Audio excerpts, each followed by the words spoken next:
the world. Tẹ́ bá fẹ́ mọ bó ṣe ń lọ káàkiri àgbáyé. Kaya TV radio jẹ́ kán mọ̀ ẹ follow. Orin lóríṣiríṣi ètò tó mọ́gbọ́n wá. Kaya TV radio ní kẹ́ follow. Ìròyìn lẹ́kùnrẹ́rẹ́ ọ̀rọ̀ òṣèlú náà kò gbẹ̀yìn òye. Kaya TV radio ní kẹ́ follow. Dádì ẹ mọ̀ mi o ẹ like kẹ́ follow ẹ. Kaya TV radio ní kẹ́ follow. Kaya o Kaya o. Kaya TV radio ní kẹ́ máa wò kẹ́ máa follow. Ẹ̀lẹ́mbẹ̀ wọn orúkọ tèmi ní Alhaji Ahmed Lukman ìgbàmọ̀ sí Kaya aláṣẹ iléeṣẹ́ Kaya Guest House aláṣẹ iléeṣẹ́ Heritage Travel and Tours fẹ́yìn olólùfẹ́ wa àtúmọ̀ tuntun wa báyìí ìlàmú wa fún yín Kaya rédíò gbádùn ẹ̀yìn àgbọ̀n wa àbúrò wa ẹ̀yìn ọ̀rẹ́ wa lórí Kaya rédíò oríṣi ètò láàmú wa fún yín ẹ̀ẹ́dẹ̀mọ̀ gbádùn wa dáadáa látòrí sport entertainment politics gbogbo tó ń lọ nígboro lórí social media àmọ́ máa gbá àwọn èèyàn wá àdèmọ́ máa gbá àwọn ọ̀jọ̀gbọ́n á tún máa bá àyànnà náà ní kọ̀ọ̀kan. a mọ̀ fún yín ní soccer tips a mọ̀ fún yín ní scores a lè mọ̀ fún yín ní àwọn tó yẹ pé ẹ tó bá ń jẹ́ fans a lè mọ̀ rí nǹkan tó gbádùn láti mọ̀ tẹ̀lé wa. owó tẹ̀ fi dákàtà ò ní wọ̀nyí o owó tẹ̀ fi wá ọ̀dẹ̀ ní fọ́ o àwọn náà mọ̀ wá fún yín o ẹ mọ̀ follow wa lórí Facebook lórí Instagram lórí YouTube gbogbo ẹ̀ lágbára Ọlọ́run àwa láàmọ̀ wá ẹ̀yin náà láàmọ̀ bá o Alhaji Ahmed Lukman Kaya lórúkọ tèmi. Kaya TV radio ní kẹ́ máa wò kẹ́ máa follow. Amen. A ó yìn ọ́, Amen. a ó dúpẹ́, Amen. ògo ni fún orúkọ rẹ. Hallelujah. Jésù Kristi, Olúwa wa. Amen. Amen. Amen. In Jesus' name. Olúwa ṣe mí lóore o, mo yọ̀. Olúwa ṣe mí lóore o, mi pamọ́ra. Olúwa ṣe mí Mí lóore o, mo yọ̀. Bàbá mi. Olúwa ṣe mí lóore o, mi ò lè pa mọ́ra. Ọlọ́run ṣe mí lóore o, mo yọ̀. Ṣe bàbá. Olúwa ṣe mí lóore o, mi pamọ́ra. Olúwa ṣe mí lóore o, mo yọ̀. Olúwa ṣe mí lóore o, mi ò lè Pa mọ́ra. yẹ ká dúpẹ́, ó yẹ ká dúpẹ́, àìsàn atẹ́gùn pẹ́, ìjìyà kò gbé wọn lọ, ó yẹ ká dúpẹ́, ó yẹ ká dúpẹ́, ó yẹ ká dúpẹ́, àìsàn atẹ́gùn pẹ́. Ìjìyà kò gbé wa lọ, ó yẹ ká dúpẹ́. Bàbá ta arúgbó ọjọ́ o, ìwọ ló yẹ láti dá ògo, ìwọ ló yẹ. Bàbá ta atọ́bàjẹ́yé, ìwọ ló yẹ láti dá ògo, ìwọ ló yẹ. Àtìlẹ́yìn kojú máa ti mi, mo yìn ọ́ bàbá. Àtìlẹ́yìn kojú máa ti mi, mo yìn ọ́ bàbá. Àtìlẹ́yìn kọ́tà máa yọ ní o, mo yìn ọ́ Ọlọ́run. Àtìlẹ́yìn kọ́tà máa yọ ní, mo yìn ọ́ lógo. Ìyàtọ̀ fún mi, ìyàtọ̀ fún mi. Ìyàtọ̀ fún mi. Ó bàbá, ó lè ṣe ìyàtọ̀ fún mi. Ó bàbá, ó lè ṣe. Oh, hallelujah. Hallelujah. Ó ti ṣe òkun mi. Ó ti ṣe òkun mi. Ó ti ṣe òkun mi. Ó bàbá kò lè ṣe. Ó ti ṣe òkun mi. Ó bàbá kò lè ṣe. Ó ti ṣe fún mi. Oh, hallelujah. Ó ti ṣe òkun mi. Èmi ò yìn ọ́ bàbá. Èmi ò yìn ọ́ bàbá. Èmi ò yìn ọ́ bàbá o. èmi ò yìn ọ́ bàbá, èmi ò yìn ọ́ o. Èmi ò yìn ọ́ o bàbá, ó yìn ọ́ bàbá mi mọ́. Èmi ò yìn ọ́ bàbá, Ìwọ bàbá mi mọ́. Èmi ò yìn ọ́ o bàbá. Gbégbégbá o, ẹ bá mi ṣe Jésù gbà o. gbéga, Nínú rẹ̀ bá dùn kó bá mi ṣe Jésù gbà o. Ẹ̀jẹ̀ láti ń kí inú àwọ̀ tí ó yọ. You are worthy. You are worthy to be praised, to be praised, to be praised. Hallelujah, hallelujah, hallelujah. Ẹ̀mí mímọ́ worthy, oh God. Yeah, you are worthy, Lord. You are worthy, Lord. You are worthy, Lord. My God, you are worthy, Lord. You are worthy, Lord. You are worthy, Lord. Ògo ni fún orúkọ Ọlọ́run lókè ọ̀run. Hallelujah. A ti tún dé sí orí òkè ètò ti Ọlọ́run Àpèdáhùn. Níbẹ̀ la wà lọ́wọ́lọ́wọ́ níbi tí a ti ń gbọ́ ọ̀rọ̀ Ọlọ́run, tá a ti ń yin Ọlọ́run, tá a lè ń gbàdúrà. Ẹnìkan ń gbọ́ mi nítorí pé o ṣetán láti gbọ́ ètò yìí. Gbọ́ etí tó fi gbọ́ ètò yìí kò ní dì. Amen. Ojú ìríran rẹ lórúkọ Jésù Kristi ti Násárẹ́tì, ojú yẹn ò ní fọ́. Amen. Jesus name. Mo sọ lórúkọ Olúwa, ẹnu tó fi ń ṣe àmì, ẹnu yẹn kò ní ya odi. Amen. Gbọ́ o, a ó máa dé báyìí. Amen. Àwa náà lẹ́ ó máa rí. Amen. Bó ṣe rí nìyẹn o. Amen. Jésù Olúwa wa. Amen. Amen. Amen. Gba àdúrà mẹ́ta kó tó di pé a gbọ́ ọ̀rọ̀ Ọlọ́run. Màá wá tún pe àdúrà, màá wá gbàdúrà fún yín. Àdúrà àkọ́kọ́ rẹ̀ sọ fún Ọlọ́run, Olúwa, ohun rere tí mo ya àgàn rẹ̀, ohun rere tí mo ya àgàn rẹ̀, bóyá òun wọ́ ọmọ ni, ó yàgàn, ó jẹ́ aláìlọ́mọ. Gbọ́, ó ní owó, ó yàgàn owó, ó ní ọlá, ó yàgàn ọlá, àti ṣe rere ó di wàhálà fún ayé rẹ. Pé orúkọ Jésù Kristi lẹ́ẹ̀kan, Olúwa, ohun tí mo ya àgàn rẹ̀, Ọlọ́run jọ̀ọ́ bá mi ṣe. Ìwọ Ọlọ́run tó gbọ́ àdúrà Hánà, Ọlọ́run jọ̀ọ́ bá mi ṣe. Ó yá ẹ sọ dàdúrà lórúkọ Jésù, ní orúkọ Jésù Kristi.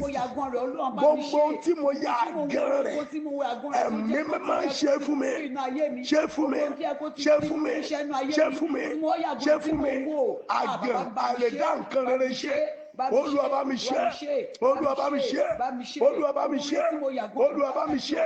Gbogbo tí mo ya àgàn rẹ̀, ṣe fún mi Olúwa, ṣe fún mi Olúwa, ṣe fún mi Olúwa, ṣe fún mi Olúwa, ṣe fún mi Olúwa, ṣe fún mi Olúwa, ṣe fún mi Olúwa, ṣe fún mi Olúwa, ṣe fún mi Olúwa, ṣe fún mi Olúwa, ṣe fún mi Olúwa, ṣe fún mi Olúwa, ṣe fún mi Olúwa. Bá mi ṣe, bá mi ṣe, bá mi ṣe, bá mi ṣe, bá mi ṣe, bá mi ṣe, bá mi ṣe, ṣe. Bá mi ṣe, ọba bá mi ṣe, oníbọ̀ bá mi ṣe, aláàánú bá mi ṣe, ọba àánú bá mi ṣe, bá mi ṣe.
the world. Tẹ́ bá fẹ́ mọ bó ṣe ń lọ káàkiri àgbáyé. Kaya TV radio jẹ́ kọ́ mọ̀ ẹ follow orin lóríṣiríṣi ètò tó. Àjànàkú kọjá àmórí nǹkan fìlà bá a bá rẹ̀ ní ká sọ pa àárẹ̀ ni gbogbo ẹ̀yin tí a fẹ́ lọ sí hajj tàbí umrah iléeṣẹ́ Al-Barakatu Lillahi ní kẹ́ ẹ bá lọ iléeṣẹ́ tó kà màmá iléeṣẹ́ tó yọrantí iléeṣẹ́ tó ṣe é fọkàntán bá a bá wọn lọ sí hajj tàbí umrah ẹ ó ṣiṣẹ́ yín láṣẹ pérépéré òtẹ́ẹ̀lì tó súnmọ́ Kaaba lẹ́ máa dé sí ẹ ó bá wọn àfáàgbà pàdé níbẹ̀ tí wọ́n máa fọ̀rọ̀ Ọlọ́run bọ̀ wá ìdánilẹ́kọ̀ọ́ tó péye tí ó mú ìrọ̀rùn bá wá wà nílé iṣẹ́ wọn gbogbo àwa tá a fẹ́ lọ sí hajj ọdún yìí ààyè wà fún wa láti sanwó wa sílẹ̀ tàbí àwa tá a gbèrò pé ọdún tó ń bọ̀ la fẹ́ lọ sí hajj kọ́lọ́run kó kà wá yẹ àǹfààní wà fún wa láti sanwó wa sílẹ̀ léyìí tí ó fi mú ìrọ̀rùn bá wa Al-Barakatu Lillahi wà jákèjádò àgbáláyé gbogbo ẹ̀yin tẹ́ ẹ wà ní Kumasi Kasua Bolitanga Burkina Faso Togo ni títí tí ó fi dé ìlú Ghana ẹ má wulẹ̀ dààmú jìnnà ẹ tara ṣàṣà máa bọ̀ sí ẹ̀ka iléeṣẹ́ wọn tó wà ní ìlú Ghana Ghana office wà ní Jayo East Legon adjacent to Jayo Central Mosque Medina branch Medina taxi rank opposite Ecobank head office wọn wà ní suite 2 Olomore housing estate Abeokuta Ogun State Lagos branch ó wà ní shop 31 Abraham Adesoya shopping complex Onípànù Ṣómólú Lagos Ìjẹ̀bú-Òde branch ó wà ní SA Awoyelu Street off Ibadan Garage beside Health Center Dogbo Ìjẹ̀bú-Òde Ogun State fún ẹ̀kúnrẹ́rẹ́ àlàyé ẹ pè Ghana number sórí +233 556 933 392 tàbí kẹ́ ẹ pè +233 235 592 071 ẹ tún lè pè sórí +233 555 703 356 tàbí kẹ́ ẹ pè +233 545 307 577 lẹ́ẹ̀kan sí +233 545 307 577 Nigeria number rẹ̀ +234 816 047 4799 +234 810 284 1760 +234 903 486 9066 tàbí kẹ́ ẹ pè sórí +234 816 451 6622 lẹ́ẹ̀kan sí +234 816 451 6622 Al-Barakatu Lillahi travels and tours ilé-iṣẹ́ tó fini láyà balẹ̀.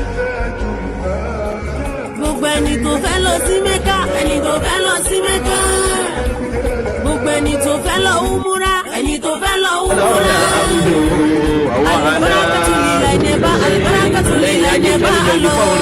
Ilé-iṣẹ́ Al-Barakatu Lillahi Al-Barakatu Lillahi jẹ́ ilé-iṣẹ́ tí a ti ń kó àwọn èrò lọ fún iṣẹ́ hajj àti umura ní Saudi Arabia gẹ́gẹ́ bí gbogbo wa ṣe gbogbo mùsùlùmí ṣe mọ̀ wípé very soon now we will be entering into Ramadan and towards the middle of Ramadan inshallah we will be embarking on the lesser hajj which is umura lágbára Ọlọ́run bá fún ẹni tó bá fẹ́ darapapọ̀ pẹ̀lú wa ní ọdún yìí fún umura àǹfààní ti ṣíkàlẹ̀ sí láti lè wá rẹ́gísítà pẹ̀lú Al-Barakatu Lillahi lágbára Ọlọ́run láti ṣe accommodation transport yàrá oúnjẹ gbogbo àwọn nǹkan yìí ló pé sínú. a fẹ́ ká tún jẹ́ kó jẹ́ nǹkan ìwúrí fún wa wípé fún àwọn tó ti bá wa lọ tẹ́lẹ̀ wọ́n mọ̀ fún àwọn tó ṣẹ̀ṣẹ̀ fẹ́ bá wa lọ hòtẹ́ẹ̀lì tá à ń lò ó jẹ́ hòtẹ́ẹ̀lì tó jẹ́ ike ní Mẹ́kà gbogbo ìgbà tí wọ́n bá ti pe ìrun tàbí tí wọ́n bá ń ṣe anything ní haram a need láti ṣẹ̀ṣẹ̀ sọ pé à ń sáré lọ sínú haram gbogbo nǹkan tá a bá fẹ́ ṣe with convenience a lè ṣe nínú hòtẹ́ẹ̀lì wa tàbí wájú hòtẹ́ẹ̀lì wa nítorí pé speaker haram ó wà níwájú hòtẹ́ẹ̀lì so tó máa ń pèrò ní haram a lè lọ síwájú hòtẹ́ẹ̀lì ká lọ kírun a ní láì ṣẹ̀ṣẹ̀ sọ pé à ń lọ sínú haram lọ kírun in fact the only thing that kan lè sọ pé a fẹ́ lọ ṣe ní haram ojú wípé ká sọ pé a fẹ́ lọ tàwáàfù lọ tó bá ti kọjá yẹn a lè ṣe gbogbo nǹkan tá a bá fẹ́ ṣe nínú hòtẹ́ẹ̀lì wa torí pé hòtẹ́ẹ̀lì wa wà ní etí haram ni a máa fáwọn èèyàn lóúnjẹ láàárọ̀ fún wọn lóúnjẹ lálẹ́ transport everything gbogbo àwọn tó ti ń bá wa lọ fún múra they can testify to this ipe gbogbo nǹkan tá à ń sọ. a ò pé kẹ́ pé CEO direct láti lè negotiate nǹkan tí ẹ bá fẹ́ anywhere in the world lẹ́tí lè pè mí ẹ lè pè mí sórí direct call ẹ lè pè mí sórí WhatsApp 233 +233 55693392 lẹ́ẹ̀kan sí ẹ̀rọ ìbánisọ̀rọ̀ wa all over the world. Ẹ bá pè fún àwọn èèyàn tó bá wà ní ọ̀nà ilẹ̀ òkèèrè náà, èmi ní Germany, American, Canada, UK, gbogbo bíbà láti máa ń kó àwọn èrò lọ sí umrah àti hajj. Àwọn èèyàn tó bá ń gbọ́hùn mi báyìí tí wọ́n bá dá wa mọ̀ dáadáa yẹ tí wọ́n máa confirm pé yẹ sílẹ̀ fún ẹni tó bá fẹ́ darapọ̀ mọ́ wa láti negotiate ẹ̀. Ṣé inshallah máa tún ṣe nǹkan kan sí lágbára Ọlọ́run bẹ́ẹ̀ àǹfààní fún wa kó dẹ̀ lè jẹ́ nǹkan tó jẹ́ kí gbogbo èrò wọn lè dìde láti lè lọ ṣe láti lè lọ fún hajj lágbára Ọlọ́run láṣẹ fi àǹfààní sílẹ̀ kọ́nà kó gbà ní ìbàdàn fún wa. Ẹ ṣé gan ni.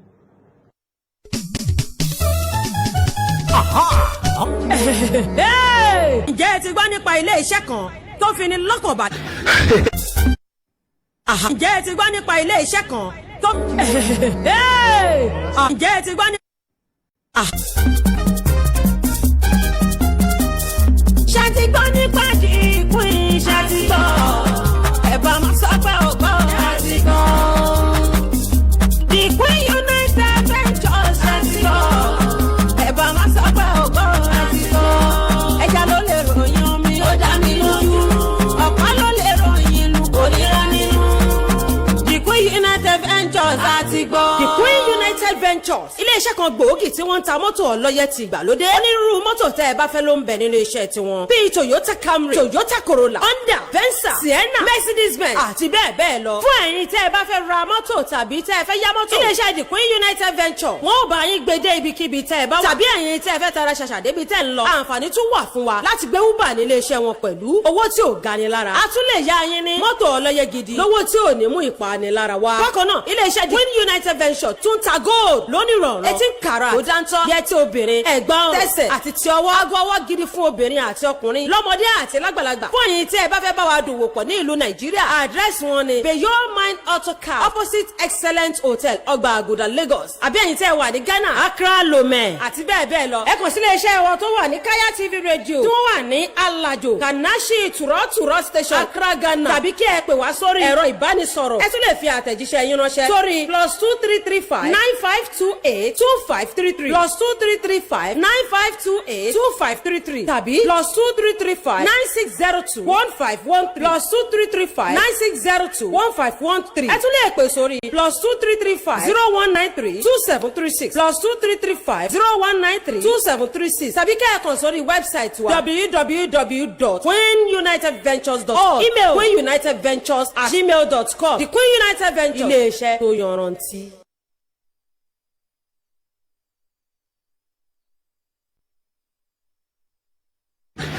iléeṣẹ́ alárùbáríkà kan mo tún gbédè o iléeṣẹ́ tó ṣe é fẹ̀yìntì tó ṣe é súnmọ́ tó ṣe é gbójúlé Bisi Express ló lè ṣe é torí pé ọ̀gá ni wọ́n ọ̀gá nìkan láwùjọ òkúta iléeṣẹ́ alárùbáríkà Bisi Express Bisi Express Bisi Express wà nílùú Kasua Accra Ghana ibẹ̀ ni wọ́n wà tí wọ́n ti ń kọjá wọlé tí wọ́n tún ń kọjá jáde fún àǹfààní ẹ̀yin tẹ́ bá fẹ́ rọjà láti Nàìjíríà sílùú Ghana láti ìlú Ghana sílùú Nàìjíríà Australia ni America ni Japan ni China ni kódà kíbikíbi tẹ́ ẹ bá wà tẹ́ ẹ bá fẹ́ kọjá wọlé Bisi Express ní kẹ́ ẹ súnmọ́ ìlú Kasua ni ẹ̀yin tẹ́ ẹ bá fẹ́ kó ọjà jáde ẹ̀yin tẹ́ ẹ fẹ́ rọjà láti ìlú kan sílùú kan by air ni àbí by road Bisi Express ní kẹ́ ẹ súnmọ́ nọ́mbà tẹ́ máa pè wọ́n sí ó náà ní +233 244 780 330 Express ló lè ṣe é òní kẹ́ ẹ súnmọ́.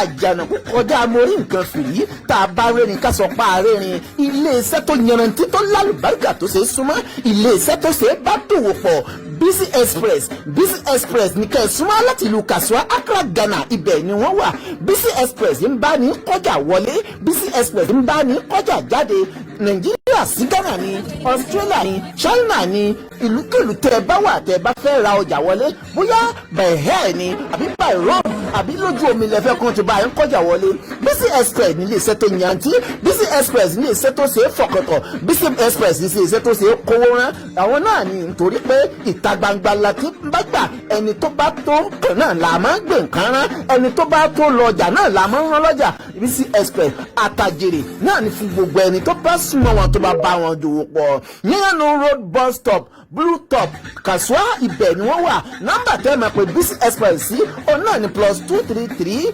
244 780330 lẹ́ẹ̀kan sí +233 244 780330 BC Express ilé iṣẹ́ tó yanrantí.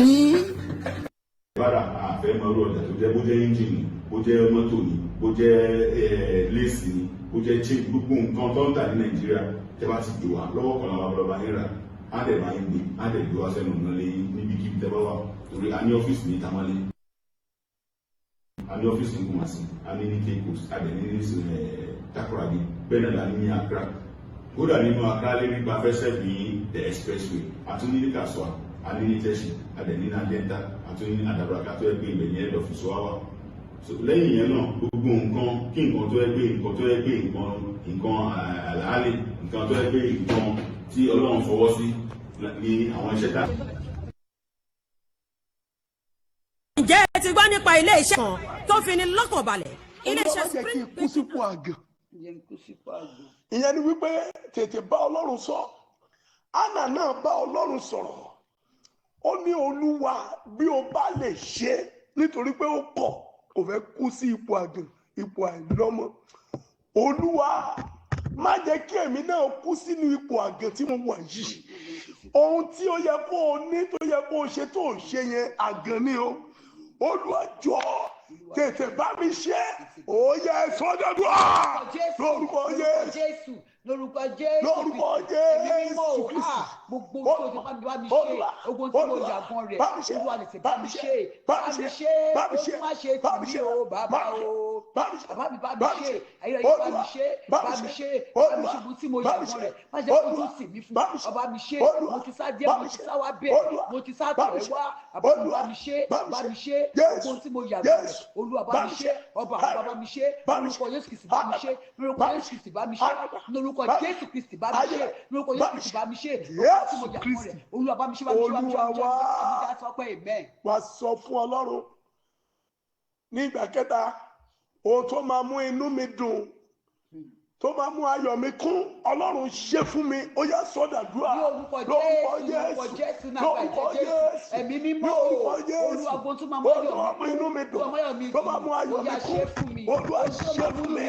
Ṣé fún mi, ṣé fún mi, ṣé fún mi, ṣé fún mi, ṣé fún mi, ṣé fún mi, ṣé fún mi, ṣé fún mi, Olúwa, ṣé fún mi, Ọlọ́run ayọ̀ bá mi ṣe, Ọlọ́run àbá mi ṣe, bá mi ṣe, Olúwa ayọ̀ tó máa mú mi kú, Olúwa ṣe fún mi, Olúwa bá mi ṣe, Olúwa bá mi ṣe, ṣe fún mi Olúwa, ṣe fún mi Olúwa, ṣe fún mi Olúwa, ṣe fún mi Olúwa, ṣe fún mi Olúwa, ṣe fún mi Olúwa, bá mi ṣe, ohun àgbẹ̀ tó máa yọ̀ mi kú tó máa mú mi tó bá mi ṣe kíákíá. Amen. Kọrin pé ṣé o ohun tí ó máa yọ̀ mí kún o ṣé o Ọlọ́run mi ṣé o ohun tí ó máa yọ̀ mí kún o ṣé o. Mo bá ní àṣẹ bí apọ́sítù Olódùmarè ohun tí a ń pè mọ́ lára bí àgàn ohun tó máa mú inú rẹ̀ dùn kúrò nínú ipò yẹn Ọlọ́run ṣe fún ọ. Amen. Ọlọ́run Ayọ̀ Babalọ́lá lórúkọ Jésù Kristi ti Násárẹ́tì Ọlọ́run àwọn apọ́sítù Ọlọ́run wòlíì Ẹ̀sìkáyà Ọládèjì mo ní ó ṣe é fún ọ. Amen. Ó ṣe é fún ọ. Amen. Ó ṣe é fún ọ. Amen. Ó ṣe é fún ọ. Amen. Ọlọ́run gbọ́ àdúrà. Amen. Ó ti rí bẹ́ẹ̀. Amen. Jésù Kristi Olúwa wa. Amen. Jesus name. Arákùnrin àti arábìnrin lórí ètò Ọlọ́run Apedahun níbẹ̀ náà la tún wà. Èmi sọ lórúkọ Olúwa lẹ́ẹ̀kan sí etí ìgbọ́ rẹ tó fi ń gbọ́ rédíò Káyà rédíò etí ìgbọ́ rẹ tó fi ń gbọ́ ètò yìí àti gbogbo ètò tó kù nílé iṣẹ́ yẹn lórúkọ Jésù Kristi etí yẹn ò ní dì ojú yẹn ò ní fọ́. Kí ni mo fẹ́ bá wa sọ̀rọ̀ lé lórí ìwọ àgàn la rán mi sí lónìí. Ìwọ àgàn kí ni à ń pè ní àgàn? Gbogbo ènìyàn gbàgbọ́ wípé àgàn ni obìnrin tí kò ní ọmọ lóòótọ́ ni kì í ṣe obìnrin tí kò ní ọmọ tó ń wá ọmọ nìkan lápè lágàn gbogbo ẹnikẹ́ni tó bá ti ṣe aláìní oyè tó yẹ kó ní àgàn ni. gbọ́ àwọn olóyìnbó wípé ọmọ 40 ọdún that a fool as 40 is a fool forever. ìyẹn ni wípé ọmọ 40 ọdún tí ò tí ì mọ nǹkan kan tó ń ṣe tí ò tí ì mọ ibi tó ń lọ tí ò ní níwá tí ò ní lẹ́yìn tí ò ní lọ́tún tí ò ní lósì wọ́n ní kò lè gbọ́n mọ́ títí ayé kò lè gbọ́n mọ́ títí ayé. ìyẹn ni pé ayé rẹ̀ kún fún ẹ̀gàn àti àgàn ohun rere lóríṣiríṣi tiẹ̀ ó lè jẹ́ pé àìsówó lọ́wọ́ rẹ̀ ló mú ọ yàgàn àìlówó lọ́wọ́ àìmọye ènìyàn wọ́n ní ọlá wọ́n ní owó ṣùgbọ́n wọn lọ́mọ wọ́n yàgàn àìlọ́mọ ẹlòmíràn ó ní ọmọ ṣùgbọ́n kò ní ilé ó yàgàn àìní ilé ó dẹ̀ nílé ilé yẹn ẹlòmíràn ó ní ohun gbogbo tó yẹ kó ní ṣùgbọ́n mọ́tò jẹ́ lógún láti ní láti lò mọ́tò tí ò ní yẹn ó ti di àgàn nínú ayé rẹ̀. mo sọ lórúkọ Olúwa gbogbo ohun tó rò pé kò lè ṣeé ṣe nínú ayé rẹ̀ nítorí agbára tí ń bẹ nínú ẹ̀jẹ̀ Jésù Kristi àti nítorí ìpè mi gẹ́gẹ́ bí àpọ́stù Olódùmarè lórúkọ Jésù gbogbo ohun tí a ń pè ní àgàn tí a fi ń pè mọ́ ọ lára lórúkọ Jésù ọ̀run yanjú ẹ̀. Amen. ọ̀run yanjú ẹ̀. Amen. ọ̀run yanjú ẹ̀. Amen. o máa bọ́. Amen. o máa bọ́. Amen. o máa bọ́. Amen. lórúkọ Jésù Kristi o máa bọ́ nípò àgàn. Amen. ohun tí o ṣe aláìní fún ọjọ́ pípẹ́ òun ló ya irú ẹni bẹ́ẹ̀ ní àgàn. obìnrin kan wà nínú Bíbélì à ń pe orúkọ rẹ̀ ní Anna yìí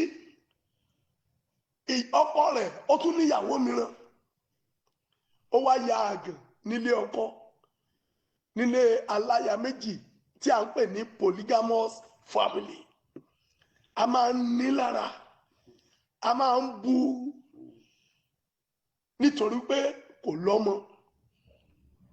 gbọ́ Ọlọ́run tó dá Anna lóhùn ìwọ obìnrin tó ń wojú Ọlọ́run fún ọmọ yẹn ìwọ ọkùnrin àti obìnrin tẹ́jọ́ ń wá ọmọ yẹn lórúkọ Jésù Ọlọ́run máa là ọ́ ní àgàn. Amen. ó máa la ayé rẹ ní àgàn. Amen. ohun rere tó yẹ kó o ní fún ọjọ́ pípẹ́ tó o tí ì ní àtẹ̀mí náà àti màmá tájọ ń ṣe prógámù yìí àti gbogbo ẹ̀ jẹ́ wà ní iléeṣẹ́ Káyà rédíò ohun tó yẹ ká ẹ ti ní tipẹ́ tẹ́ ẹ ní. Holy kapalia masudalia erua kahania kudulia ekelu akapalia baza ẹ̀mímímọ́ ó ṣe é fún yín. àìlọ́mọ àgàn ni àìní owó àti ọlá àgàn ni àìní iyì àgàn ni àìlè dá ohun rere ṣe àgàn ni ṣùgbọ́n obìnrin yìí Ọlọ́run là á ní àgàn ó bá Ọlọ́run sọ̀rọ̀ ó ké pe Ọlọ́run ìwọ náà máa ké pe Ọlọ́run lónìí ó dẹ̀ máa dá ọ lóhùn. bí Olúwa ti ń bẹ tí ẹ̀mí rẹ̀ ń bẹ ó máa ké pe Ọlọ́run mo ló máa dá ọ lóhùn. ó máa dá ọ lóhùn. ó máa dá ọ lóhùn. ó máa dá ọ lóhùn. ó máa dá ọ lóhùn. bẹ́ẹ̀ ló ṣe máa rí. ẹ ti ká wo ìwé Àìsáyà 54 Olúwa rán mi sí ọ ìwọ àgàn gbọ́ ohun tí Olúwa ní kí n wí fún ọ. ẹ kàwé mà. kọrin. gbọ́ ìwọ àgàn wọ́n ní kó kọrin sórí ohun tó níyẹn máa dúpẹ́ lọ́wọ́ Ọlọ́run nítorí rẹ̀ máa kọrin orin ẹ̀mí gidi gan. Olúwa ṣeun o Olúwa ṣeun o mo gbé ọ̀gá o bàbá torí pé ẹ ṣe é Olúwa ṣeun o Olúwa ṣeun o mo gbé ọ̀gá o bàbá torí pé ẹ ṣe. ó tún lè kọ orin mìíràn báyìí pé ó ti ṣe o bàbá ti ṣe o ó ti ṣe o bàbá ti ṣe o ohun tó bà mí lẹ́rù bàbá ti ṣe o olúwa tóbi olúwa tóbi olúwa tóbi mo mọ̀ olúwa tóbi kọrin ìwọ àgàn yes. Ìwọ àgàn. Ìwọ àgàn. Tí kò bí rí. Gbọ́ ìwọ tó ò bí rí tó ń wojú olúwa máa yin ọlọ́run máa gbé olúwa ga ìwọ àgàn tó ò bímọ rí ìwọ àgàn tó ò lówó rí tó wá yàgàn owó ìwọ àgàn tó ò kọ́lé rí tó wá yàgàn ìnílé ìwọ àgàn tó ò ralẹ̀ rí tó yàgàn ìlàrẹ̀ ìwọ àgàn tó ò ṣe orere rí ó wá yàgàn àti ṣe orere ẹ̀mí olúwa àti ọ̀rọ̀ rẹ̀ ní kí n sọ fún ọ wípé máa kọrin ìyìn máa kọrin ìyìn nítorí wípé nínú ìyìn lọ́lọ́run ń gbé nínú ìyìn ló ń gbé àwa dá ọ lóhùn nínú ìyìn àwa gbàdúrà àwa gbọ́ àdúrà rẹ yes. bú sí orin. bú sí orin. tìké rárá. náà wàá tún wá gbàdúrà lẹ́yìn ìgbà tó bá yìn tó bú sórin tó bú sáyọ̀ bí ẹni tó máa bímọ lọ́la bí ẹni tó máa lóyún lọ́la mo sọ lórúkọ olúwa ọjọ́ ayọ̀ rẹ ó máa dèwọ́ bí ọjọ́ ayọ̀ rẹ ó máa dèwọ́ bí yes. nítorí àwọn ọmọ ẹni aláìlọ́rọ̀ pọ̀ ju àwọn ọmọ ẹni tí a gbé níyàwó ni olúwa wí sọ ibi àgọ́ rẹ di gbígbòòrò sì jẹ́ kí wọn kí ó ta aṣọ títa ibùgbé rẹ jáde má ṣe dá sí sọ okùn rẹ di gígùn kí o sì mú eékún rẹ le nítorí ìwọ yóò yà sí apá ọ̀tún àti sí apá òsì irú ọmọ rẹ yóò sì jogún àwọn kèfèrí wọ́n sì mú kí àwọn ìlú aworo wọn ní di ibi gbígbẹ má bẹ̀rù nítorí ojú kì yóò sì tì ọ́. nígbà jẹ́ kí n sọ nǹkan kan fún ọ ó ti wà nílé ọkọ ó ti ń lọ 10 years ó tí ì bímọ má bẹ̀rù ojú ò ní tì ọ́ ìwọ máa yin ọlọ́run máa kọrin máa gbàdúrà ó ní ké rárá ó ní kó kọrin kó ké rárá wàá gbàdúrà wàá yin ọlọ́run nítorí pé ojú kò ní tì ọ́ yes ìwọ tí o ní ohun kan o ti bímọ ṣùgbọ́n ọjọ́ orí rẹ o ti ń lọ ó yẹ kó o ti nílé lórí ó yẹ kó o ti nílẹ̀ ó yẹ kó o ti ra mọ́tò ó yẹ kó o ti rọ́mọ lọ léèwé ṣùgbọ́n owó ní àgàn ní gbogbo èyí gbọ́ o bó o bá lè máa yin ọlọ́run tó o bá lè máa dúpẹ́ láràárọ̀ kó o dẹ̀ máa béèrè fún àánú nínú àdúrà rẹ olúwa ní kí n sọ fún ọ wípé kó o má bẹ̀rù nítorí pé ohun gbogbo ló lè ṣe ohun gbogbo ló lè ṣe ohun gbogbo ló lè ṣe ọlọ́run ayérayé. yes. má bẹ̀rù. má bẹ̀rù. nítorí ojú kì yóò tì ọ́. gbọ́ ojú kò ní tì ọ́. bẹ́ẹ̀ ni kí o sì má ṣe dààmú. má dààmú kiri má dààmú torí pé òun wọ́n mọ́ má lọ sí ilé àwọn wòlíì kà má jẹ́ kí n gbọmọ lọ́wọ́ rẹ kán tún gbé láńdùgbú lé ọ lọ́wọ́ má jẹ́ kí n gbọmọ lọ́wọ́ rẹ kán tún gbé ọmọ láńgídí lé ọ lọ́wọ́ má lọ sí ilé aláwo lọ wá ọmọ má lọ sọ́dọ̀ ìyá ọlọ́ṣun lọ wá ọmọ bó bá lọ lé ilé aláwo ọmọ inú igi náà máa gbé fún ọ bó bá lọ sílé wòlíì èké àwọn ọmọ tó máa kàn jọ lófurufú òun náà máa gbé fún ọ tó o bá wá lọ sí ọ̀dọ̀ ìyá ọlọ́ṣun ọmọ omi náà máa fún ọ ṣùgbọ́n ọlọ́run nìkan ní fúnni ní ọmọ ọlọ́run nìkan ló ń fúnni lọ́mọ àwọn èèyàn kan tẹ̀ tó ń ṣe kankan sìn wọ́n á lọ sọ́dọ̀ àwọn dókítọ̀ wọ́n ti ń ṣe tipẹ́ o wọ́n wá fún dókítọ̀ ní 5 million.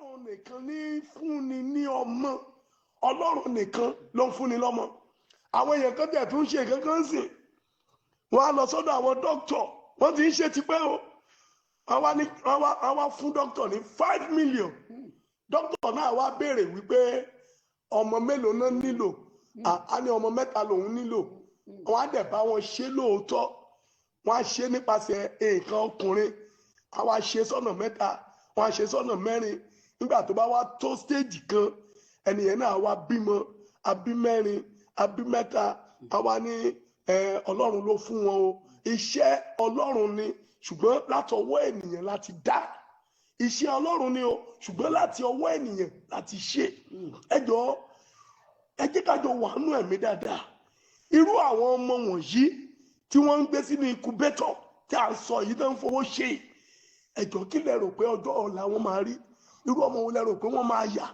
irú ọmọ wo lẹ rò pé wọ́n máa yà torí pé láyé àtijọ́ wọ́n ń sọ wípé àwọn ọmọ tó ń mu fúùdù wọ́n ní wọ́n ń ṣe bí ẹranko ṣùgbọ́n láyé ìsinsìnyí fúùdù làwọn ọmọ ń mu ayé àtijọ́ dẹ̀ ní ọyàn náà fáwọn ọmọ ọdún 2 àṣeré lọ tún padà wá mu ọyàn adúró léyà rẹ̀ lára ṣùgbọ́n báyìí láti ọjọ́ tó ti bí ọmọ ẹlòmíì ó kọ̀ kó máa fún ọmú dànù kó máa fún omi dànù kó máa fún ọmọ ní fúùdù á máa fún ọmọ fúùdù àwa lọmọ dàgbà tán ó yà yàkuyà ó ń ṣe bíi tọ́gì ó ń ṣe bẹ́ẹ̀ ẹranko kò ṣe ní ṣe bẹ́ẹ̀ so ohun tí mò ń sọ òun náà ni wípé má dààmú ara rẹ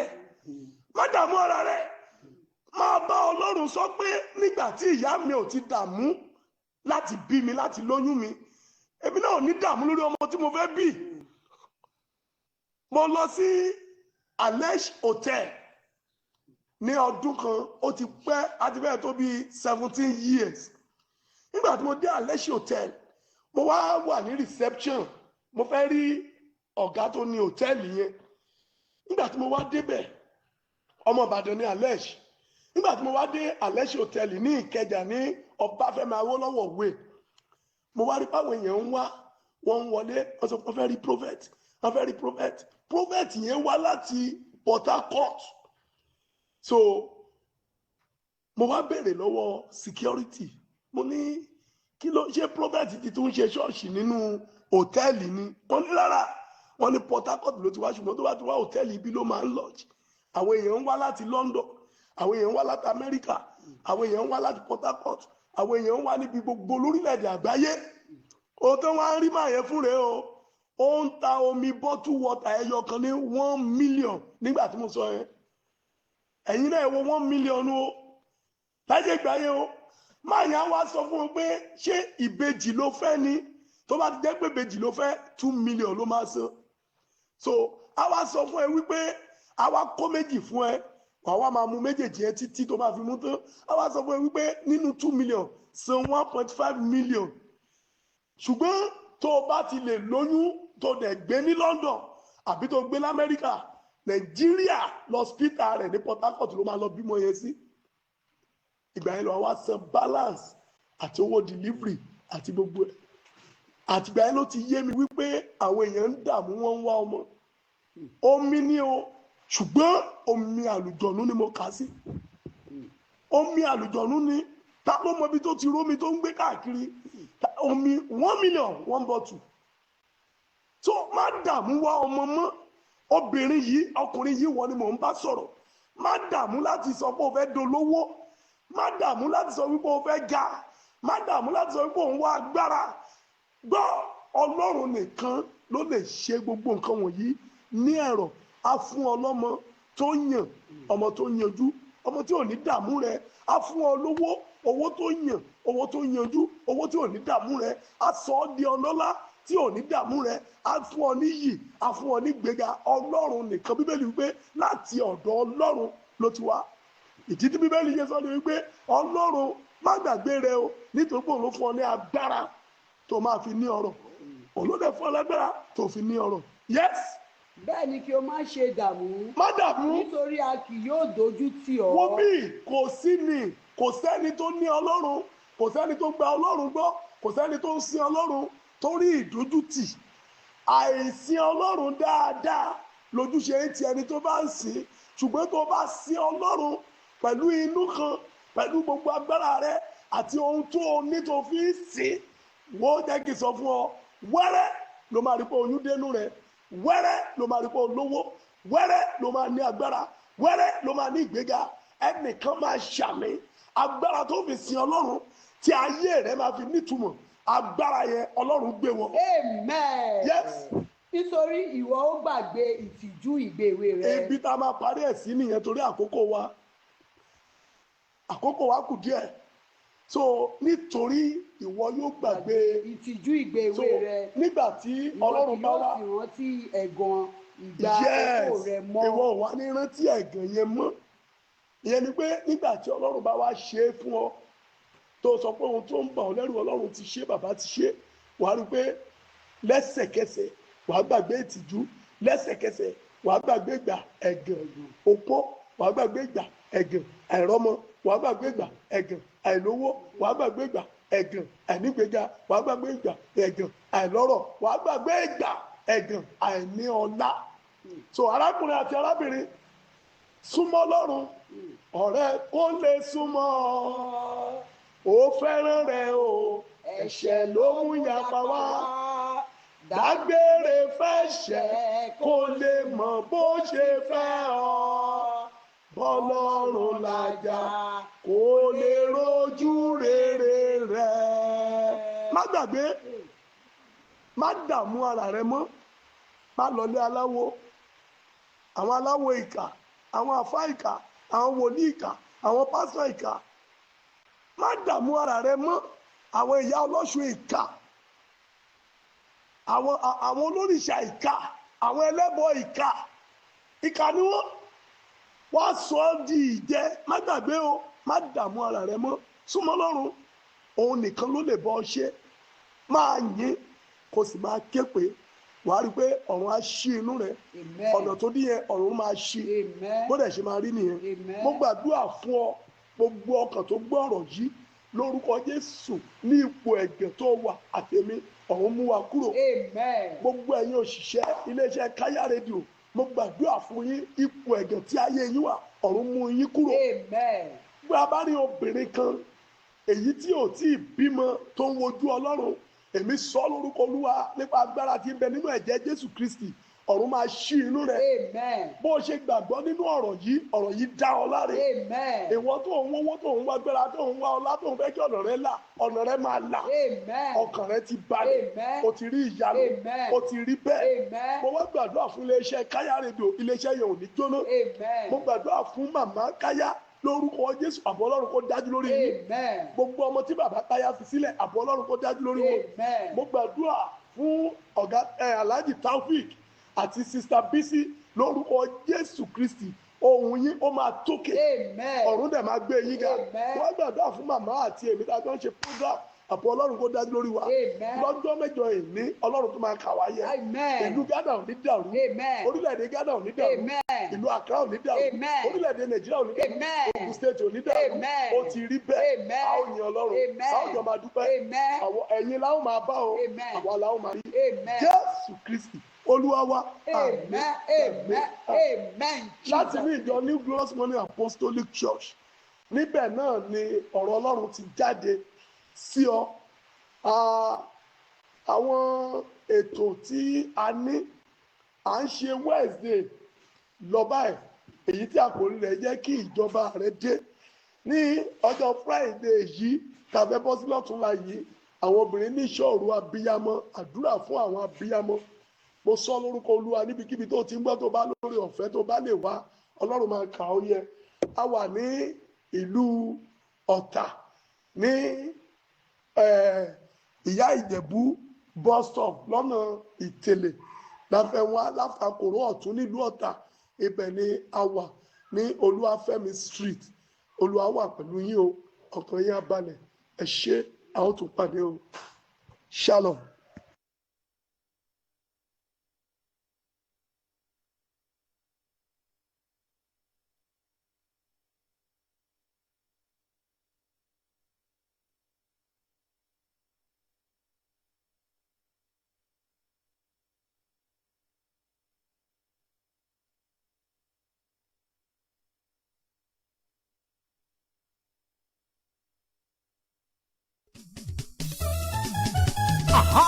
all over the world. Tẹ́ bá fẹ́ mọ bó ṣe ń lọ káàkiri àgbáyé. Kaya TV radio jẹ́ kọ́ mọ̀ ẹ follow. Orin lóríṣiríṣi ètò tó mọ́gbọ́n wá. Kaya TV radio ní kẹ́ follow. Ìròyìn lẹ́kùnrẹ́rẹ́ ọ̀rọ̀ òṣèlú náà kò gbẹ̀yìn òye. Kaya TV radio ní kẹ́ follow. Dádì ẹ mọ̀ mi o ẹ like kẹ́ follow ẹ. Kaya TV radio ní kẹ́ follow. Kaya o Kaya o. Kaya TV radio ní kẹ́ máa wò kẹ́ máa follow.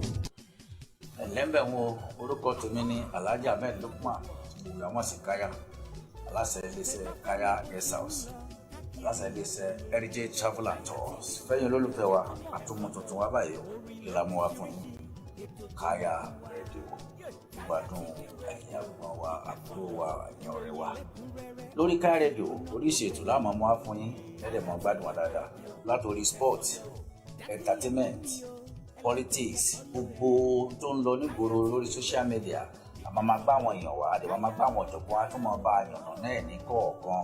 àmọ́ fún yín ní soccer tips àmọ́ fún yín ní sports àdèmọ́ fún yín ní àwọn tó yẹ pé ẹ tó bá ń jẹ́ fans a lè mọ̀ rí nǹkan tó gbádùn láti mọ̀ tẹ̀lé wa. owó tẹ̀ fi ra dátà ọ̀dún wọn ni o owó tẹ̀ fi wá ọ̀dẹ̀ ní fọ́ o àwọn náà mọ̀ wá fún yín o ẹ mọ̀ fọ́lọ̀ wa lórí Facebook lórí Instagram lórí YouTube gbogbo ẹ̀ lágbára Ọlọ́run àwa láàmọ̀ wá ẹ̀yin náà láàmọ̀ bá o. Alhaji Ahmed Lukman Kaya lórúkọ tèmi. Kaya TV radio ní kẹ́ máa wò kẹ́ máa follow.